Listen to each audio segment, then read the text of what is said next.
On l'a fait tout à l'heure, ça va être très bien. Voilà. Ok. That's better. Better. It's better. On est là. Do you hear us?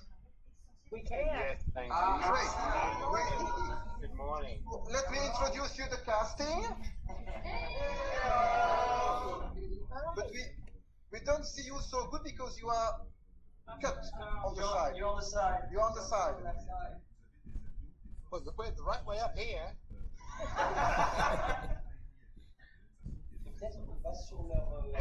Everybody in our screen looks okay. The second vertical screen here, and I can't see anything. There's somebody. Yeah. They're not there. Attends, peut-être que tu peux revenir avec nous. Mais ils ont dit que les se voient dans l'ensemble. Ah, ok. Have you tried spinning your? Are you on a phone? No, we're on a tablet. You're on a tablet, and Yeah. is it locked? The orientation? Kind of. Yes. Okay. Well, I think as long as we can see it, are you guys able to back the screen away so we can see both of you? To push it a little further away. We lost it. It's fine as long there.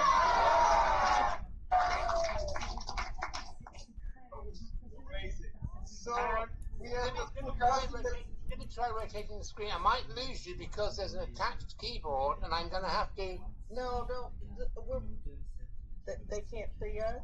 Well, we're lying down, I think. Oh. Yeah, it's fine. We'll tilt our heads. Okay. Hang on. Well, Okay, let me we're try gonna it. try something here.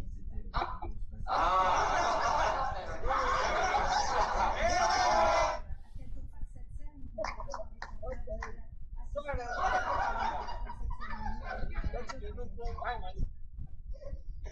No, it's in here.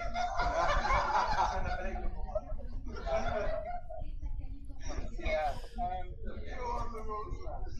You're not. Are you in China?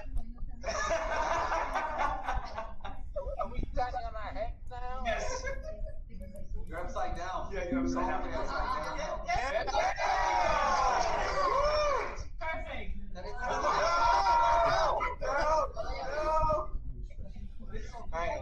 Perfect. It's okay. Yeah. Yes. Don't move. Don't touch. That's perfect. Oh yeah. So maybe we have our Nick and our Dianne. Hello! Hello. Not as handsome as you guys. No. No, definitely. I don't believe you.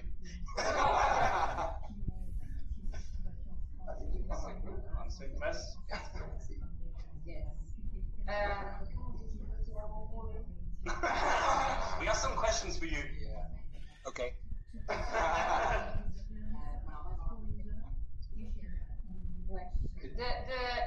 The scene on the screech when you were drunk. Are you really drunk? No, Dianne wasn't completely drunk. No. No. Earlier in the day, we'd been for a walk and she bought me lunch, so I bought her 2 beers to say thank you, and she was quite happy after 2 beers, so I actually bought 2 more. Yeah, I was drinking them too. But in fairness, the bar was closing, and that's why I went and bought 2 more. Yeah, last call. Yeah. I wasn't really trying to get her. No. A company of 70 people, so. Do you guys remember the first time you actually met? Like the first time you saw each other? Was that a moment you remember? Yeah. In the shelter. So in the show, it shows us meeting on the airplane. That's not true. Okay. That's poetic license. We actually met in the shelter in line for a blanket. Our beds were army stretchers that they'd brought in, and they brought some blankets in, and they'd been in storage, and they'd got mothballs or Camphor. Camphor, and that was our first conversation. We were in line for a blanket, and so I then asked Dianne if I could take the bed next to hers, or the cot, or the stretcher next to hers, and she said, "Sure, why not?"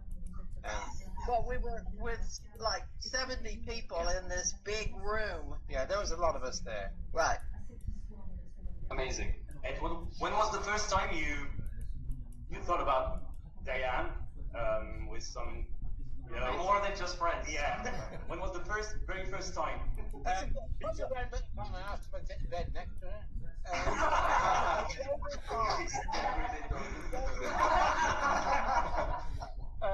Yeah, so when we were screeched in, what you're in the show, if the show is the same as the British version, Dianne offers to marry me. Those words during screeching are identical words. He asked Dianne where she was from. She said Texas, and he said to me, "What part of Texas?" And I said, "I'm not from Texas, I'm from Houston." Well, she actually said that. I'm from England.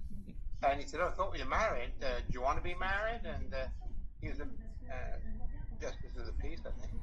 And so Dianne, after having these beers... Well, it was fun. It was funny. It was a funny throw-in line. Yeah, so she said, "Why not?" And I looked and I thought, what? that might work.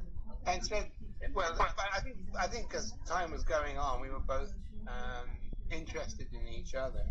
All of this in the space of 3 days. Yeah, and so we went to Dover Fault with. They took us on trips around the island to see the place, and so Dianne and I were on the same trip, and we went to a place called Dover Fault, which is quite scenic. And I had it wasn't a disposable camera; it was a very, very early electronic camera with no zoom. And I really wanted a picture of Dianne because these, what turned out to be 5 days, were like a dream. And I just wanted a picture to remember her by because I thought I'd never see her again. And so I was trying to get a picture of Dianne, and she thought I was trying to get a picture of the scenery. And then I was basically stalking her because I was having to get closer and closer to get a good picture of her because I couldn't zoom it in. And I think at that point she realized that I really wanted a picture of her. That's when I knew he was more interested in me than the scenery. She was the scenery. I have a question. Did you guys actually go out with the Kevins?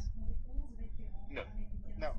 We went for that's bear in mind we never met the Kevins until the 10th anniversary. Okay. We went for a walk that day when Dianne bought me lunch. We went for a walk with another couple. Actually, it was a doctor and her husband, and she was wearing sandals, and the gravel was getting in her feet, so they turned around and went back. So no, we didn't go for a walk with the Kevins. No. We didn't meet any of the real people in the show until the 10th anniversary and after that, because we were in a little town called Gambo. 25 miles away from Gander. Mm. The shelters in Gander were full by the time we deplaned the next day. Okay, so you were in the same plane, you just didn't meet in the plane. Yeah, Right. That's right. Dianne was at the front of the plane, and I was at the back with all the drunks. Right. But we I was one of the drunks, probably. did together on the way home, obviously, Oh yeah, we sat together for sure. and recalled how That really, actually that really, worked. that really happened.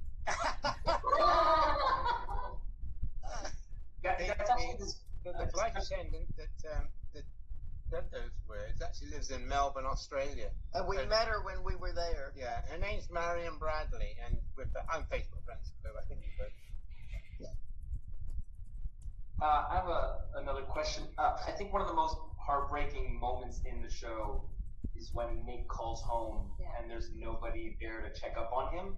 Was that something you actually felt, how alone you felt in your life in that moment? Yeah, absolutely. And I just swapped companies, so I didn't have anybody's phone number from the new company.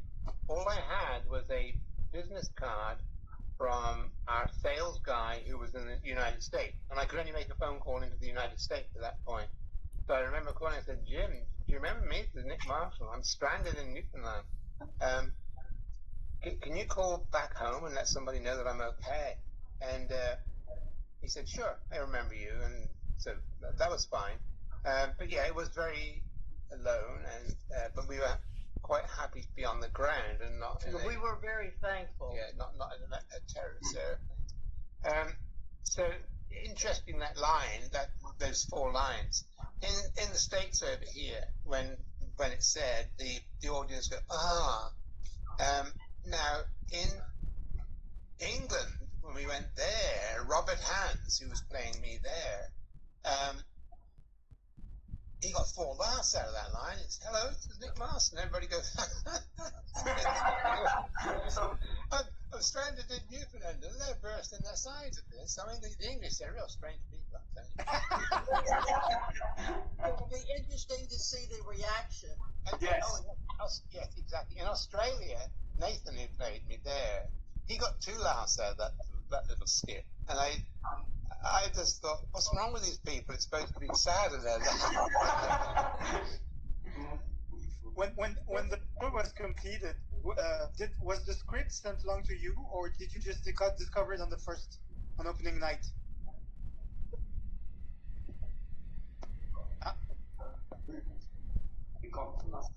Can you hear me?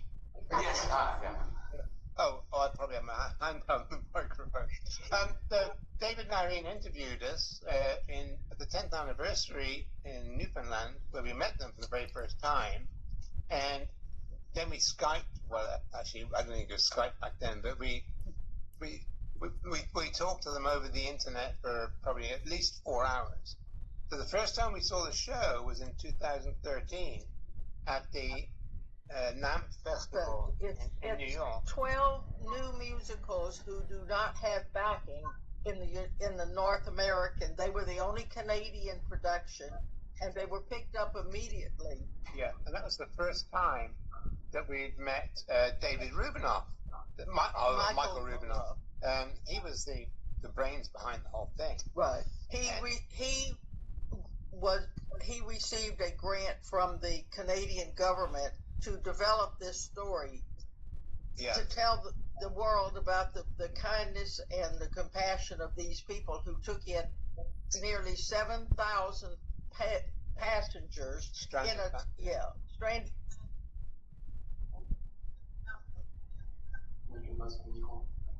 We lost you again.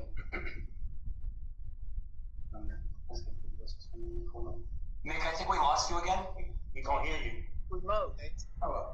Sorry. We didn't hear that second half after 7,000 people. Sorry, it cut off. Oh, hang on. It's pretty difficult holding this thing.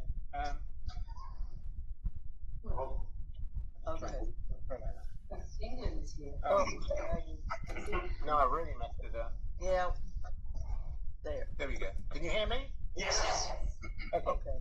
I think because I'm holding the tablet. Okay. I think my hand is over the microphone. Okay. So the first time we saw it was in 2013. It wasn't the complete show. It went up. It was a preview. Yeah, it was a preview.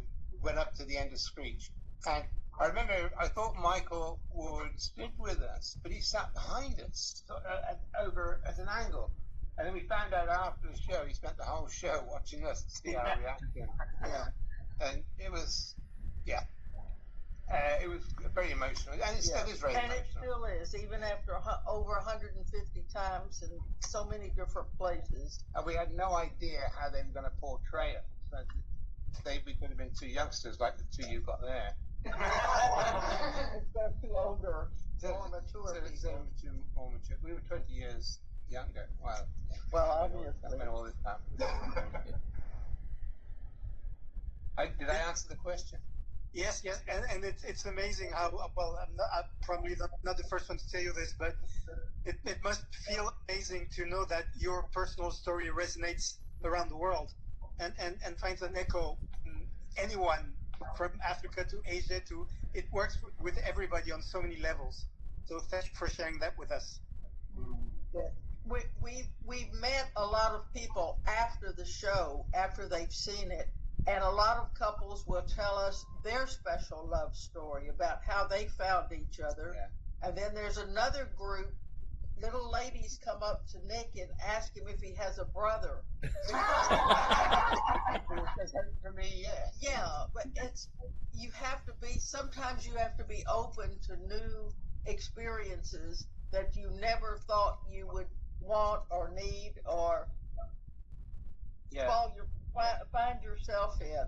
Because quite honestly, when the two of us got on that plane in Gatwick, neither one of us was looking for a romantic encounter. No, that was the last thing from my mind, for sure. But here we are. Yeah.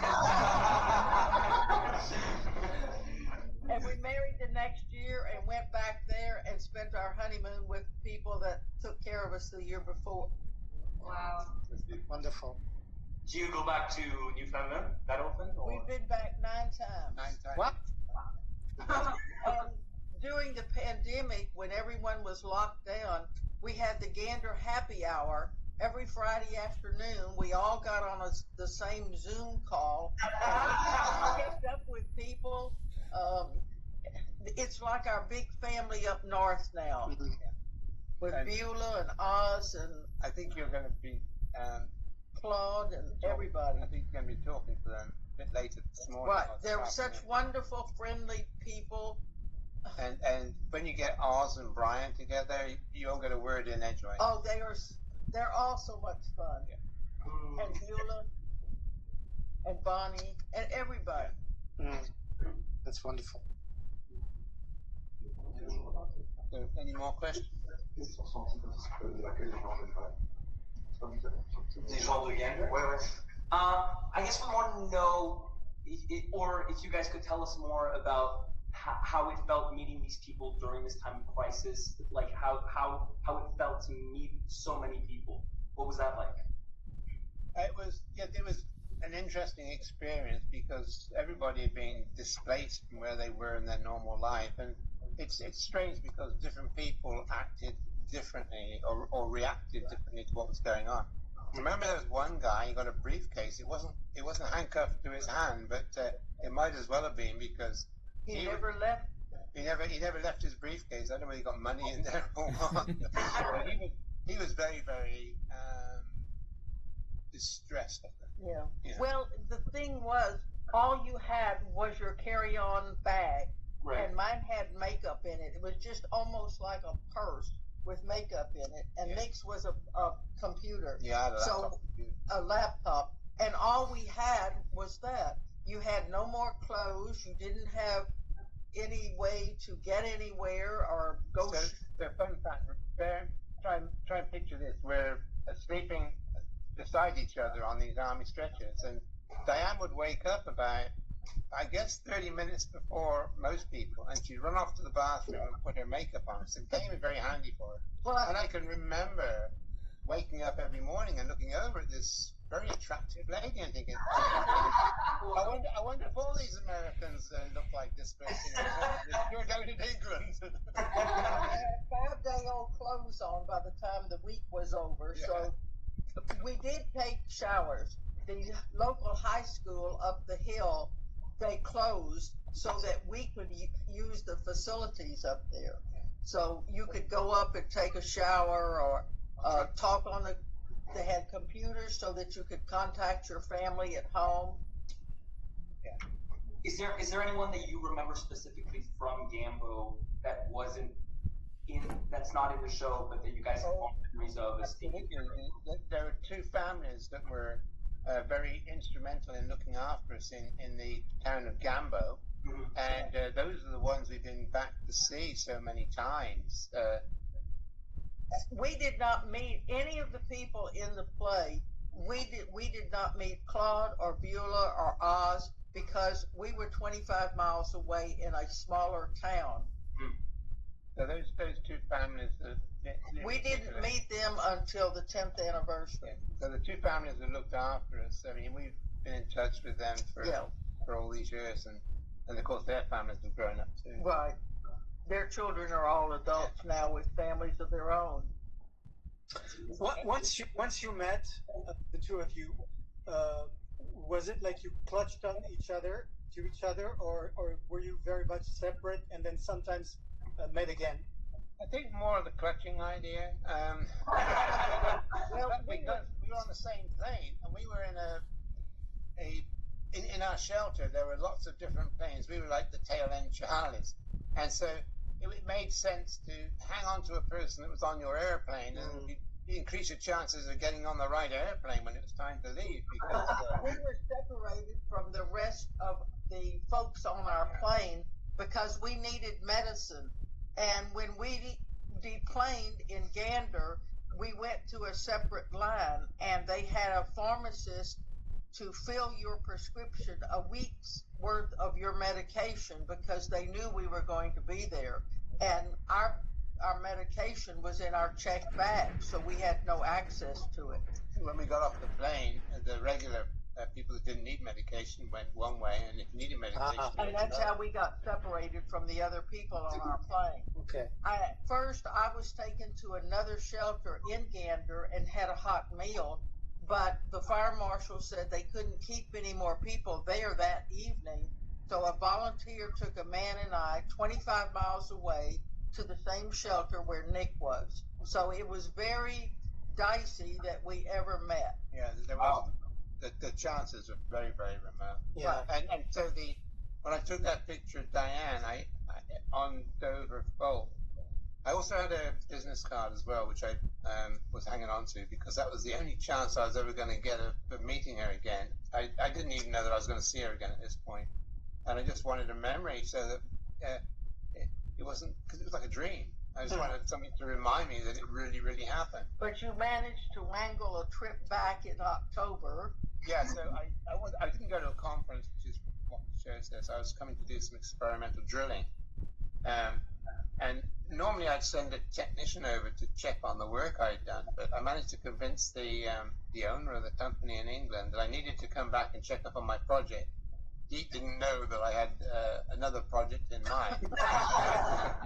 I really wanted to come back and make sure that this lady that I'd met in these 5 days really was something that I hadn't embellished it in my mind, you know, that she really was the person that I met. And so the measurements that I would normally take would take about 30 minutes. I managed to make them last 4 days and include the weekend as well.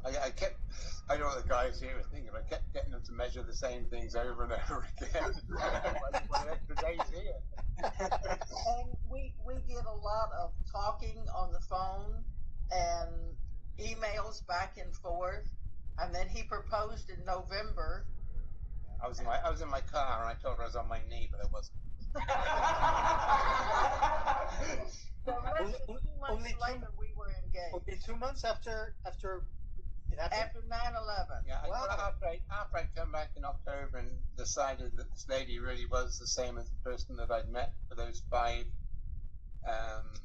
days, I decided that, I better do something, and I just threw my life up in the air and came across the Atlantic, basically. Wow.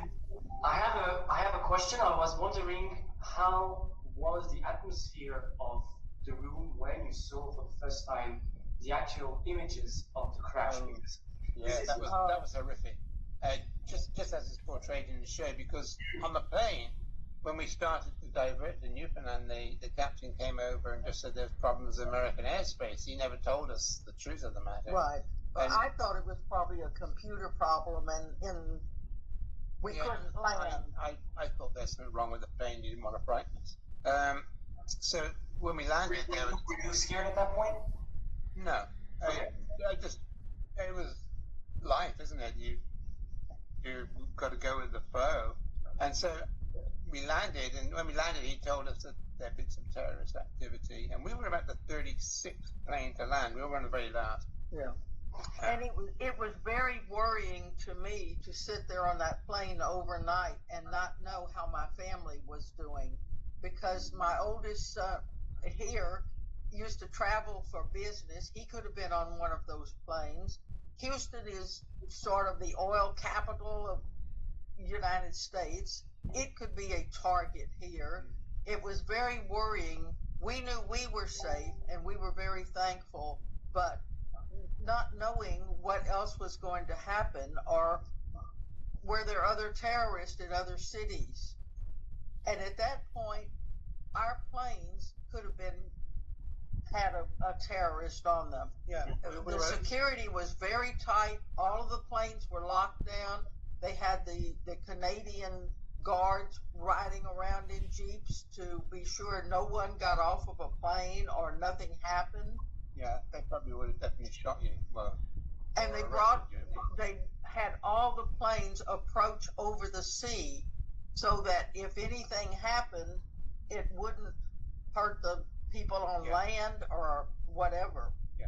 And that was another reason to land them there and on this remote island instead of taking them to Montreal or another place. There's a line in the show where Claude says we've got a lot less to lose, I think. Exactly. So That's it was very, very true. It was dicey to have our planes land there. Okay.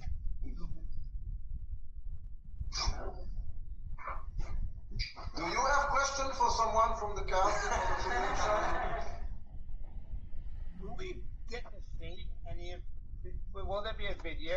I know it'll be in a different language to what we can understand, but we know exactly what you're saying. Right. We sort of know the lines. We just can't sing and act. Yeah, we've seen the show 150 plus times. So if somebody makes a mistake with, we know. We look at each other like, uh-oh. So that for the rest of the audience.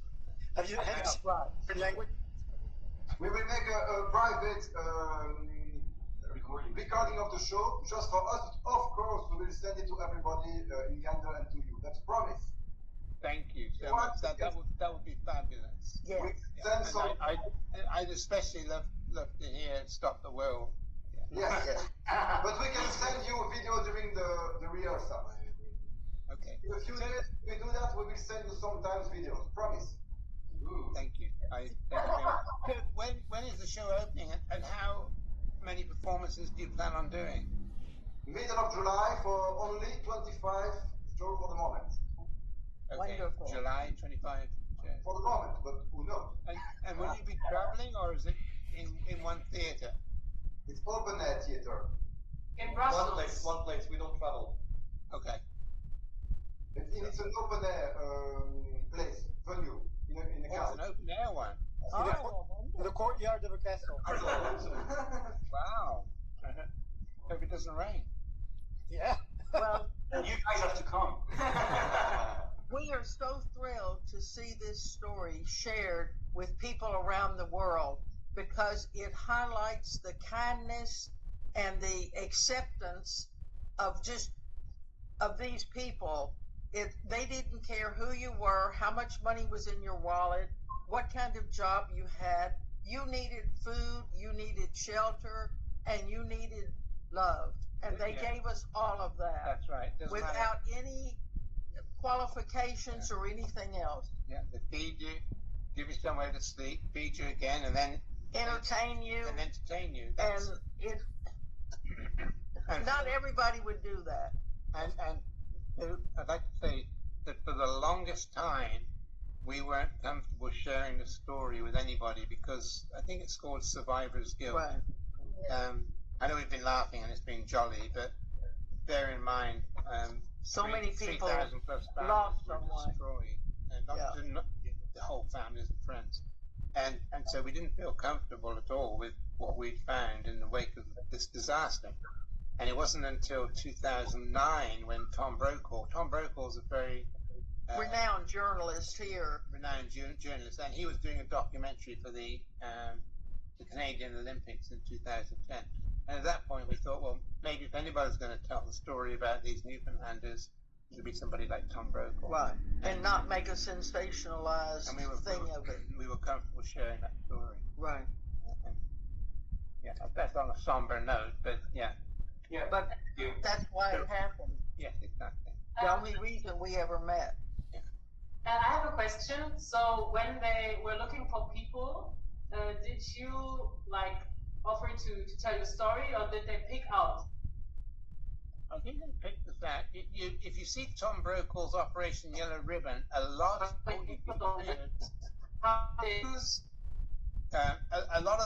people in Come From Away were in the Tom Brokaw documentary. We seem to have lost somebody. Is that Can they still hear us, or is it just my computer? Yeah. No, you're fine.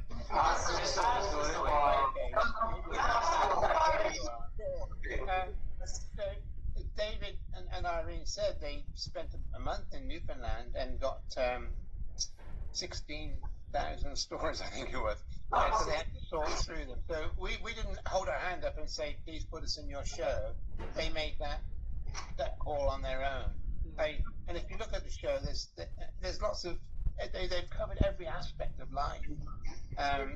From two old people that meet, the two Kevins, an airline pilot, the mayor, the policeman, the reporter, and they use all of these people to tell the story, and it's wonderful. So it was totally up to them whether they decided to use us or not. Well, we were also in another documentary made by a company in Austria called Interspot.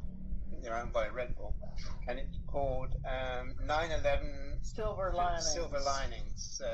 But it's never been shown over here. Never been shown over here, but the documentary it was produced by Werner Butte. I think I pronounced it correct. But we have a copy of it. It's very, very good. But David and Irene approached us at the 10th anniversary, and they heard the story, and I guess they thought, well, we could put that in the show and make that work, I guess. That's amazing. Okay. So we would like to thank you so much for the styling. Thank you for having us. Yeah, I'm so thrilled you're going to do the story, and more people can hear it. And please give our love to our family up north when you talk to them just now. Right. Yeah, you're going to be talking to these wonderful people, so get ready. Thank you so much. Bye-bye.